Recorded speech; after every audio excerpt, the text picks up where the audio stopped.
নামাজ কে বলো না কাজ আছে, কাজকে বলো আমার নামাজ আছে। নামাজকে বলো না কাজ আছে, কাজকে বলো আমার নামাজ আছে। तो इंशाअल्लाह एक बात याद रखना, अल्लाह ने रमज़ान का अहकाम ज़मीन पर जारी किया, अल्लाह ने हज का अहकाम ज़मीन पर जारी किया, अल्लाह ने सदका खैरात का अहकाम ज़मीन पर जारी किया। लेकिन जब नमाज की बारी आई, अपने प्यारे महबूब जनाब मुहम्मदुर रसूलुल्लाह, सारे लोग बोलो सल्लल्लाहु अलैहि वसल्लम को अर्श पे बुलाया। कहाँ बुलाया? सारी बातें हो गई। और मेरे बच्चों सुनो, ये जो आसमान है ना, ज़मीन से लेकर पहले आसमान तक जितनी दूरी है, ओ दूसरे पहले आसमान से दूसरे आसमान तक की भी उतनी दूरी है। कहता आसमान है, बोलो कहता आसमान है, 7 आसमान है। और 7वें आसमान के बाद सिदरतुल मुंतहा है। ओह, सिदरतुल मुंतहा के बाद अल्लाह का अर्श है। सुभान अल्लाह बोले दो। अल्लाह ने अपने महबूब को वहाँ बुलाया, गुफ्तगू हो गई, लौटने लगे तो अल्लाह ने कहा मेरे महबूब तोहफ़ा लेते जाइए। कहा कि अल्लाह क्या तोहफ़ा? कहा कि 50 वक्त की नमाज लेते जाइए। कै वक्त की नमाज? अखनी क्या वक्त की छी? अखनी यह हालत छी, अगर 50 रहता। छठे आसमान में हज़रत मूसा अलैहिस्सलाम से मुलाकात हो गई। मूसा अलैहिस्सलाम ने कहा या रसूल अल्लाह क्या मिला? कहा कि 50 वक्त की नमाज मिली है। बोले अल्लाह जाइए कम करवाइए, अल्लाह से कम करवाइए। मेरी उम्मत के ऊपर में 2 वक्त की नमाज फ़र्ज थी, असर और फजर। बनी इसराइल के ऊपर में 2 वक्त की नमाज फ़र्ज थी, असर और फजर। फिर भी मेरी उम्मत नहीं पढ़ पाती थी, ये 50 वक्त की नमाज है, कम करवाइए। अल्लाह के रसूल गए, या अल्लाह कुछ नमाजें कम हो जाती। अच्छा मेरे महबूब 5 वक्त की नमाज कम कर दिया। लौटे, कितनी रह गई? 45 रह गई ना। मूसा अलैहिस्सलाम ने कहा कि या रसूल अल्लाह कितनी कम हुई? बोले 5। बोला फिर जाइए, और फिर गए अल्लाह के रसूल सल्लल्लाहु अलैहि वसल्लम। अल्लाह ने फिर 5 कम कर दी। भाई कितनी रह गई? बोलो बोलो कितनी रह गई? 40 रह गई। तो हज़रत मूसा अलैहिस्सलाम ने कहा या रसूल अल्लाह फिर जाइए। 9 बार गए, अल्लाह के रसूल 9 बार गए, तो कितनी नमाजें कम हो गई? बोलो भाई कितनी नमाजें कम हो गई? 45 कम हो गई। कितनी रह गई? 5। तो मूसा अलैहिस्सलाम ने कहा या रसूल अल्लाह कितनी कम हो गई? बोले 45 कम हो गई। बोले कितनी रह गई? बोले 5 रह गई। तो मूसा अलैहिस्सलाम ने कहा कि एक बार और जाइए, एक बार और जाइए, एक बार और जाइए, एक बार और जाइए, कुर्बान जाओ। वो लोग जो नमाज नहीं पढ़ते हैं वो यही समझ रहे होंगे क्या हाँ एक मर्तबा और चले जाते, एक मर्तबा और चले जाते तो ये नमाज कम हो जाती। मेरे नौजवानों, मेरे बच्चों, मेरे बुज़ुर्गों, मेरी माँ बहनों, नमाज किसी भी हालत में मुआफ़ नहीं है, नमाज किसी भी हालत में मुआफ़ नहीं है। आज हमारी मस्जिदें खाली है। अफसोस इस बात की है कि अजान की आवाज़ मेरे कानों से टकराती है, लेकिन हमें मोबाइल से फुर्सत नहीं, हमें मोबाइल से फुर्सत नहीं है, हमारे बच्चों को मोबाइल से फुर्सत नहीं है, हमारे बच्चों को ये मोबाइल से गाने देखने का बड़ा शौक़ है, लेकिन नमाज़ों का शौक़ नहीं है, नमाज पढ़ने का क्या कहते हैं कि शौक़ नहीं है। इसलिए मेरे बच्चों मस्जिदों को आबाद करो, मस्जिदों को आबाद करोगे अल्लाह तेरे घर को आबाद करेगा। इंशाअल्लाह मस्जिदों को आबाद करेंगे मेरे बच्चों।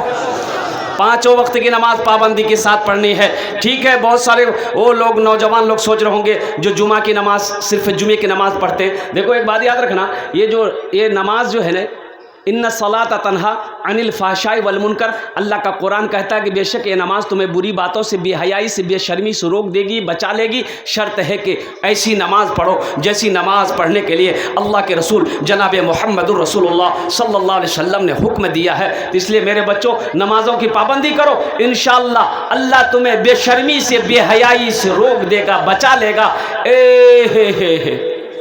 एक नौजवान को मैंने देखा कि वो जेब से कुछ निकाला, इतना बड़ा डब्बा था, निकाला और निकालने के बाद खटखट खटखट खटखट लगाया। हमने की लगे? बोले ये क्रीम छी। हमने कौन क्रीम छी?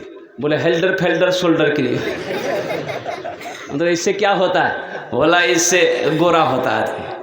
तो मैंने कहा कि बेटा अगर क्रीम लगाने से आदमी गोरा हो जाता तो ये साउथ अफ्रीका का जितना खिलाड़ी है, वेस्ट इंडीज़ का जितना खिलाड़ी है, क्या उन लोगों के पास में क्रीम का पैसा नहीं है?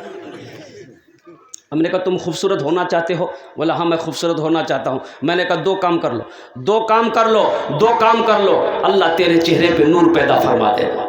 उन्होंने कहा हजरत दो काम क्या, हम 3 4 5 काम भी करने को तैयार है। मैंने कहा कि सबसे पहला काम अपने चेहरे पे दाढ़ी सजा लो, अपने चेहरे पे दाढ़ी सजा लो और पाबंदी के साथ 5 वक्त की नमाज पढ़ो। 40 दिन नहीं गुजरेगा अल्लाह तेरे चेहरे पे नूर पैदा फरमा दे।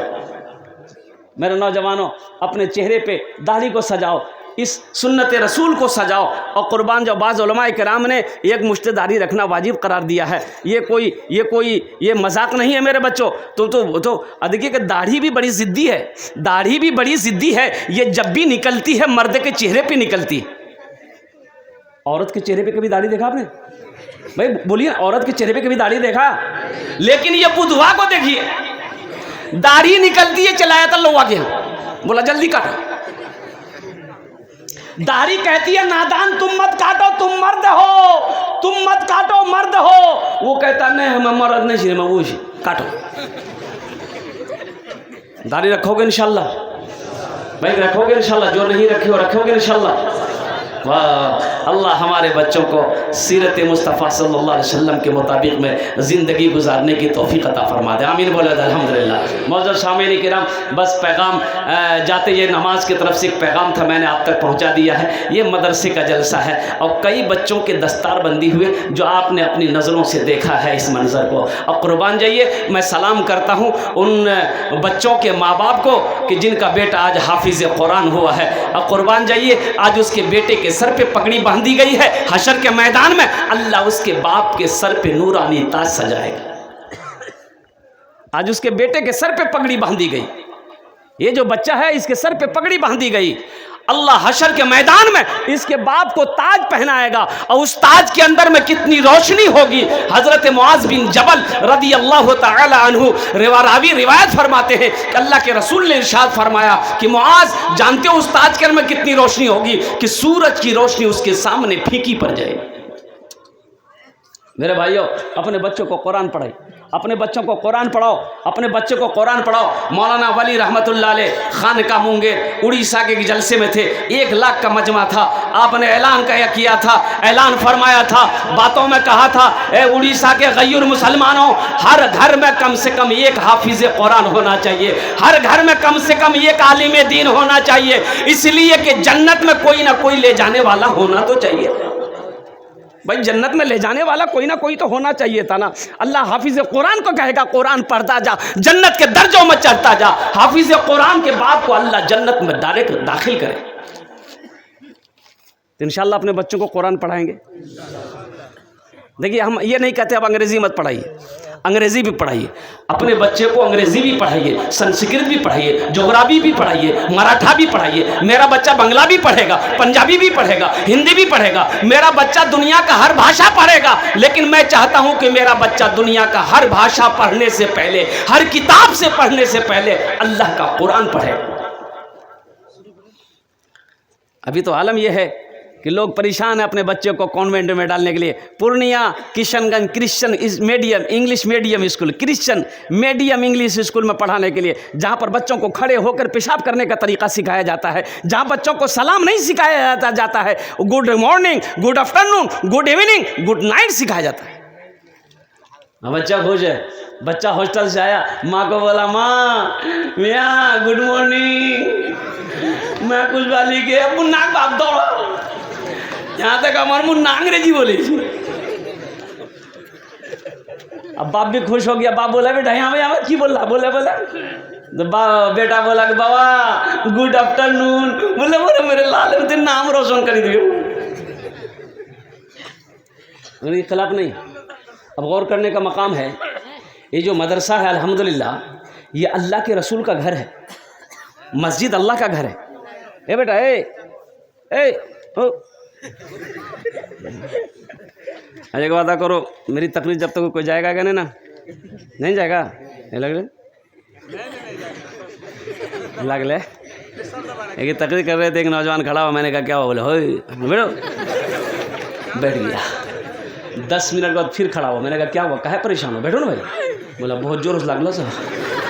बोले बैठो, नौजवान वो बैठ गया। कुछ देर के बाद मेरी तकरीर ख़त्म हो गई तो देखे बैठा हुआ था, तो मैंने इशारा किया, बेटा जो, बोली नहीं जो, तो मैं कहली करें जी, बोले की करेल जी, वो जे करेल जी चलानी है भाग ले जा, मेरी ज़रूरत नहीं है।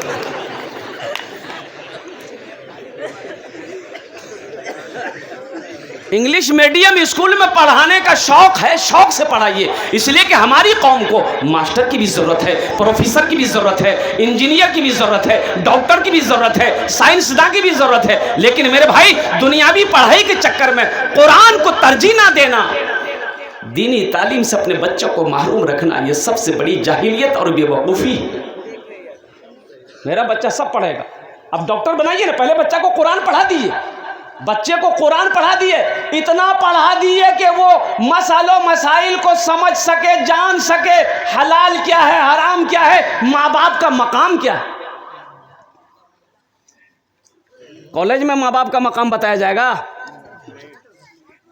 इम्मे उम्मे बताया जाएगा। अरे माँ बाप का मकाम क्या है, ये तो मदरसों में सिखाया जाता है, मदरसों में बताया जाता है कि माँ क्या है, बाप क्या है। ये कॉलेज यूनिवर्सिटी में माँ बाप का मकाम बताया नहीं जाता।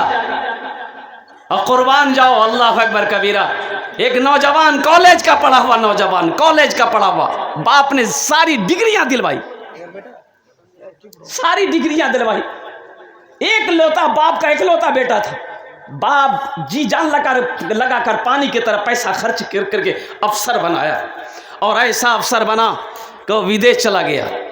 और विदेश से जब आया तो बाप ने कहा कि अपने बेटे की शादी करवा दूं, वो बूढ़ी माँ है, इनकी आंखें तरस रही है, बेटा दूल्हा बन जाएगा, ना जाने हम लोगों की कब मौत हो जाए। बेटे को शादी करवा दिया। अब बेटे की शादी करवानी थी, वो बीवी जो आई ना, उसकी ऐसी पढ़ाई शौहर को कि शौहर उसके ऊपर फिदा हो गया, शौहर फिदा हो गया।